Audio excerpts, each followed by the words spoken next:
Hello and welcome to the business of being an author. I'm Chris Ashmore. Most authors treat marketing a little like a New Year's resolution. Big intentions and lots of energy at the start, then everything fizzles out. That's according to Andrew Griffiths, who says you've got to have the stamina to continually market your book well after launch. In this episode, he outlines how you stay relevant so that your business does too. Well, Andrew, your book, one of the best books out there. Thank you. Someone has to be the most expensive. Why not make it you? This came out about 5 years ago, but you're still marketing it. Absolutely. Why is that? I think that's the crux of this whole kind of concept around we need to have long-term stamina when it comes to marketing a book. We've mentioned a few times now about the book comes out, it's published, there's all this energy that is in the lead and you're building and talking about it. You have a launch, boom, post-published depression kicks in. And then it's like we kind of stop marketing realistically when we should be marketing even more. So I look at that book and I really do more marketing of that now than I've probably ever done. And there's a few reasons for that. The first thing is it's quite an evergreen topic. It's not something that I haven't written about AI for accountants, and which would be kind of out of date in a year, all that kind of stuff. So it's evergreen, and I learnt a lot with this book as well, Chris, because I did make it an evergreen topic, and I think that's longevity is really helpful for long-term marketing. But the challenge for most people is what kind of marketing to do. How do I keep my enthusiasm for it? It feels like all I'm doing is flogging the same thing time and time again. And a lot of that is about getting creative with how we market our book in the long term, having a different plan. We evolve from the initial it's out, and we're starting to get feedback to more and more sophisticated kind of approaches to actually marketing the book as well. So whatever your book is, generally, you really got to say, well, okay, I've got to be in this marketing for the long run, not just a few months after it comes out. So because I'm still actively marketing that book so strongly, sales didn't go, oh my God, and down. Sales are increasing. I'm selling more of that book now 5 years later than I did when it first came out. So the reason, though, is because I'm active in my marketing of it. And so I don't have a broad marketing strategy for me as an author. I have a book marketing strategy, which is what it all comes about. And then, of course, ideally, it's what I sell off the back of it. That, again, that is a whole other marketing kind of stream. So, yeah, does that all make sense? It does. And I suppose there's that element of people put so much of their heart and soul and sweat and tears in actually writing the book that once it's published, it's like, oh, I need a breather. But actually, that's when the hard work starts. It is. And I know I always feel bad when I say to people, your book's come out, congratulations, great launch. Now the hard work starts. Right. And you almost see them burst into tears, kind of going, seriously? It's like, haven't I just finished all the hard work?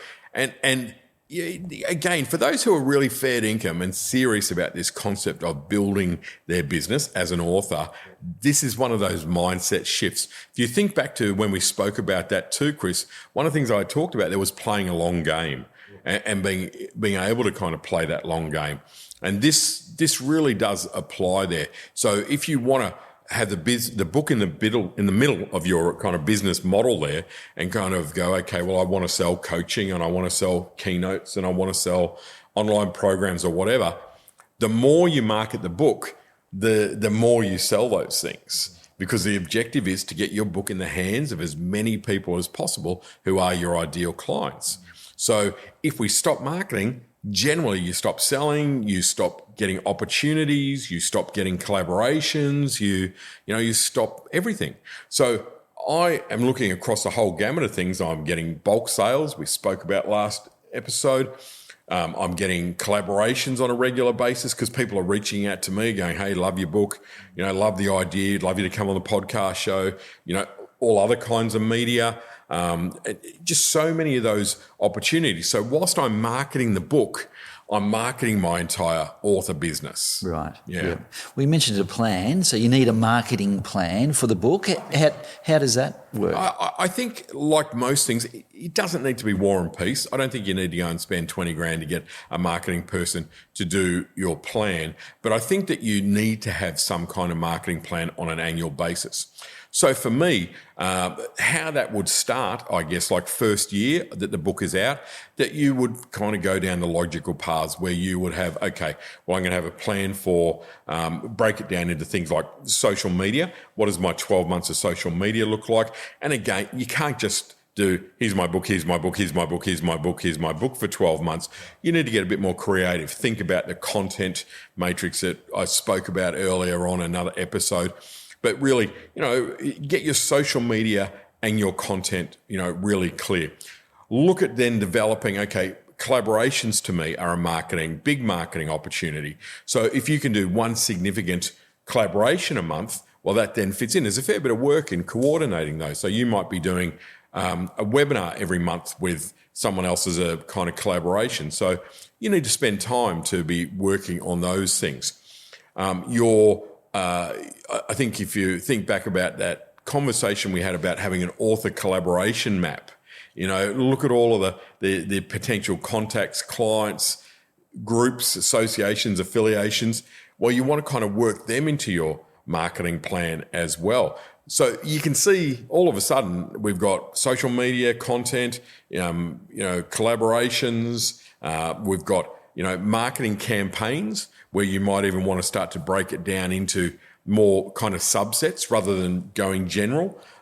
You might be able to go. So, for example, in a year, I might do a month by month, industry by industry campaign. So someone's got to be the most expensive for lawyers. I'm doing a webinar just for lawyers. How do you charge what you're worth? Well, they've kind of got that, nailed. But like looking at industry by industry, reaching out to all the legal associations. I'm the author of this book. Love to provide you with some articles about this as a concept, tailor written for lawyers. All of a sudden, when you start thinking a little bit bigger, you start seeing lots and lots of opportunities. But the challenge can be, you don't want to have 1,000 opportunities and go, oh, what do I do? You need to be able to put them into some kind of structure. That's why I think having a marketing plan doesn't need to be a 100-page document.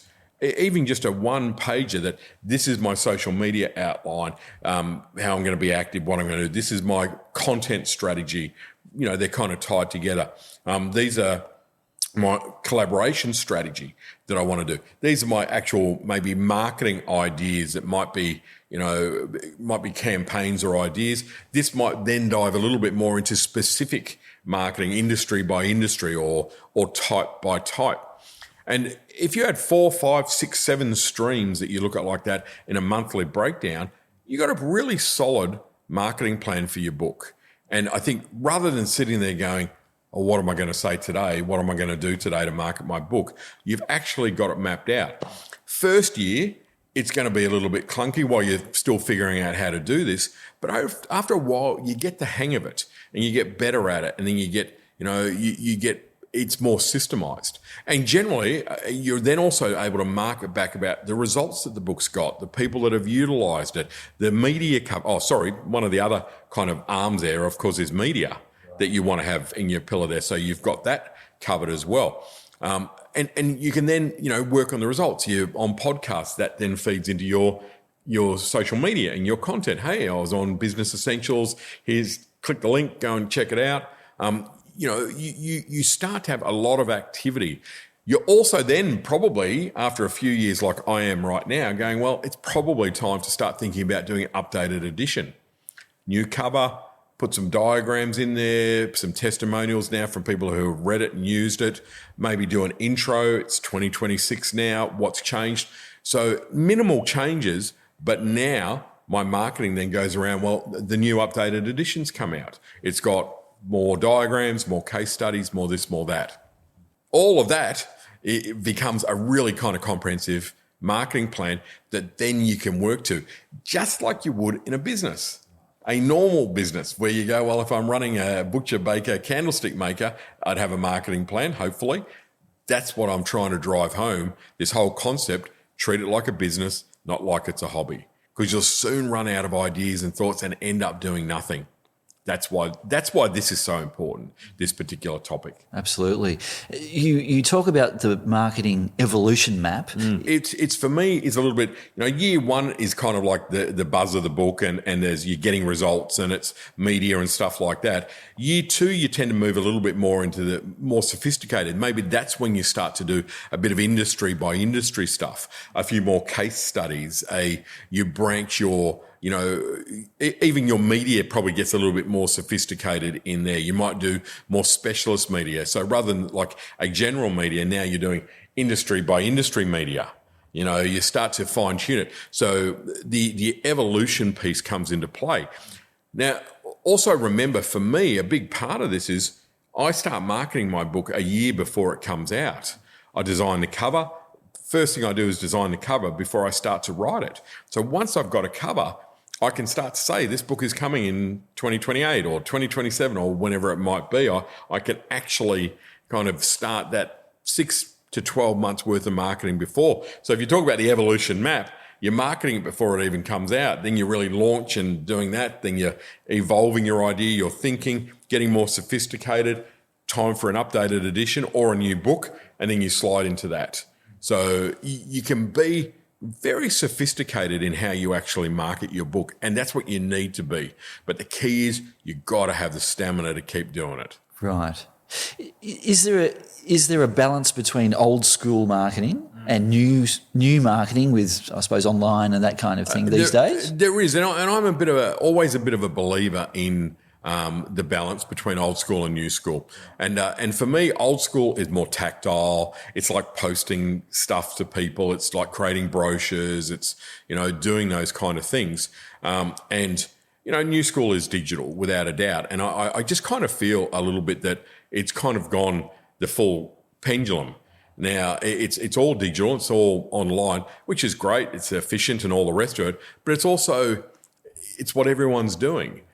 So for me, the ability to differentiate yourself is really what this is all about. And when you think about it, the whole backbone of a book is the most tactile old school thing you can possibly have.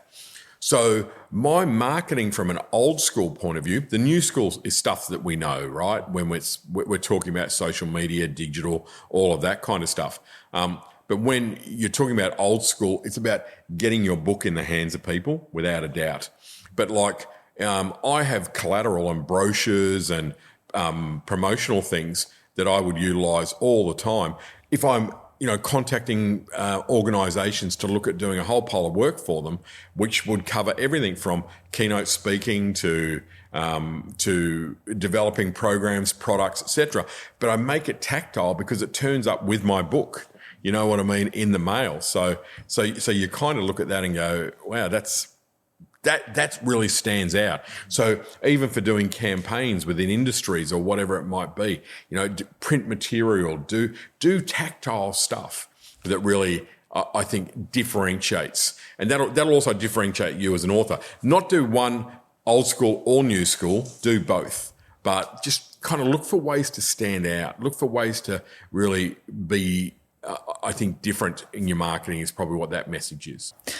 Andrew, how do you stay engaged with marketing the book? Yeah, I think that is the hard part, right? So if you don't know what to do, you do nothing, and or you flounder around a bit, and it's so easy to get disengaged, and I get that completely. I was like that in the early days. I didn't really know what to do, so I kind of lost a bit of interest in it because it was too hard, and there wasn't really.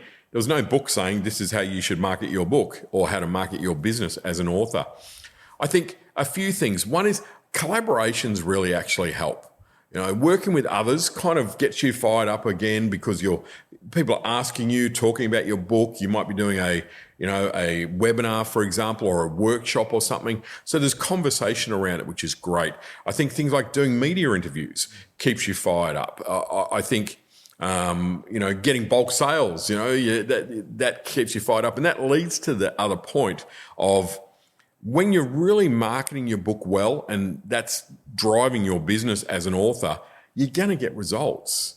And I don't know about you, but nothing kind of inspires me more than getting results. And it's translating into you're getting sales of coaching, of courses, of books, of everything. And you go, wow, what I'm doing is working. That's what we all want in our business is customers. We know that, oh yeah, what I'm selling, people are buying, something is working. So that definitely helps me to stay motivated and connected. But I think also another part of that is I think also kind of studying other authors and doing my research and looking for more creative ideas and different ways of doing things.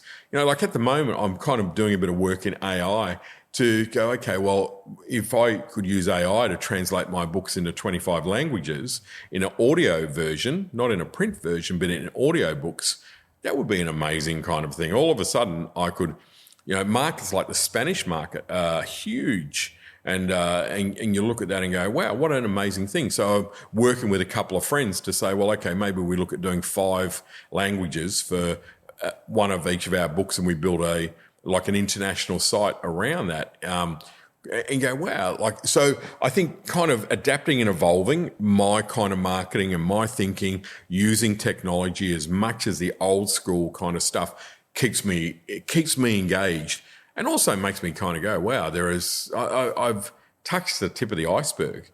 That's probably one other part of this, Chris. I think, I'm talking about that book. I'm 5 years in and doing more marketing than ever. And I realised that I've got another 15, 20 years of marketing. And it's like this, there are so many opportunities. There are so many organisations I can reach out to. That's in Australia. You know, before I even, branch out further, I do a bit in the States and a bit in Europe, but I don't really actively chase that. That comes from existing clients and stuff. It's like, wow, imagine if I did a significant campaign in the States. So, think bigger, be a little bit bolder, keep yourself engaged and enthused. And it does really help as well if you've kind of got a bit of a cohort of other authors that are trying to build their business like you, right? Because then you can share ideas, you can do that stuff. So as another example of that, I'm part of a little speaker pod. So it's myself and 4 other professional speakers who we're all in the same kind of level of speaking, been doing it for a long time. And we just bounce off of each other, and we are kind of like an accountability group, a mentoring group, and a referral group. I get most of my speaking jobs ultimately that don't come from my pre-existing clients or directly from the book, come from being referred by these other speakers, and we do the same for each other. It's the same for us as authors. Ideally, find some other authors that want to build a business. They're kind of same level as you, and spend time together, thinking, talking. What are you doing? What are your marketing campaigns? How are you selling books in bulk? Are you leveraging? Are you, it's hard to do it on your own, I think, is the key. And when you don't know what you're doing, it's a little bit harder. So try to find those ways to work with others, take a bit of the isolation piece out of it. And all of a sudden you can kind of keep yourself going and keep fired up and motivated, adapting and evolving your marketing in this case. I think that's a really wise thing to do. Yeah. It's a lot of information there. Big topic. It is a big topic. You could write a book on this. Oh my gosh, maybe that's the next one. But you're right. It is a big topic, and again, each of these drivers that we've been talking about, how I've kind of 12 drivers of building this business of an author. The reason that each of them stands alone is because they are the missing link for most people. Like, honestly, people publish and then do nothing, and it's like, wow, okay, so all I've really done is broken down if I look at my own success as an author, it's because of each of these drivers. They're the things that I've had to learn the hard way.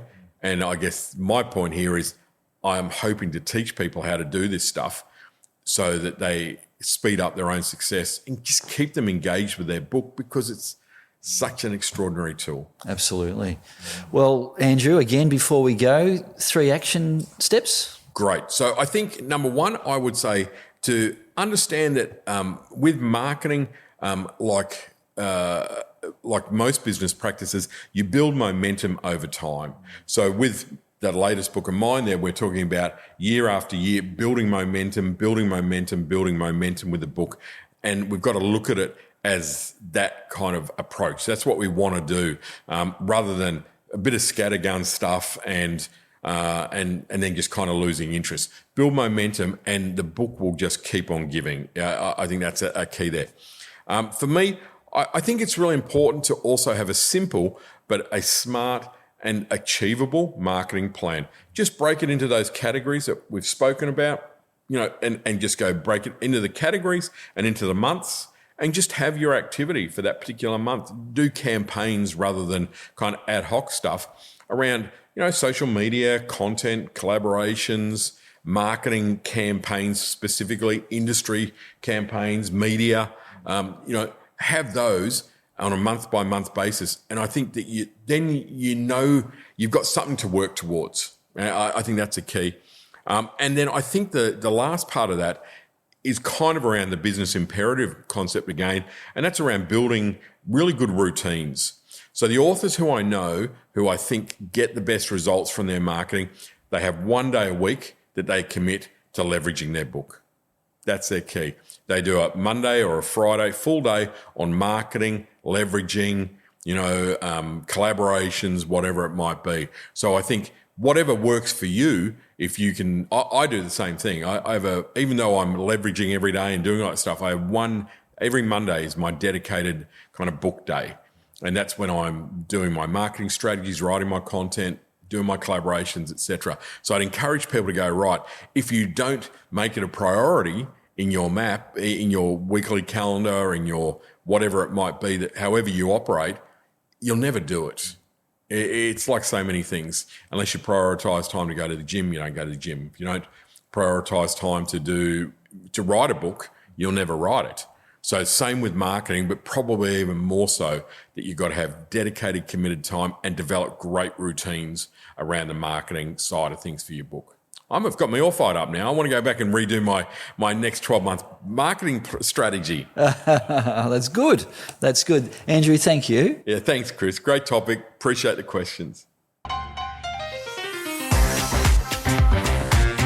And that ends this episode of The Business of Being an Author with Andrew Griffiths.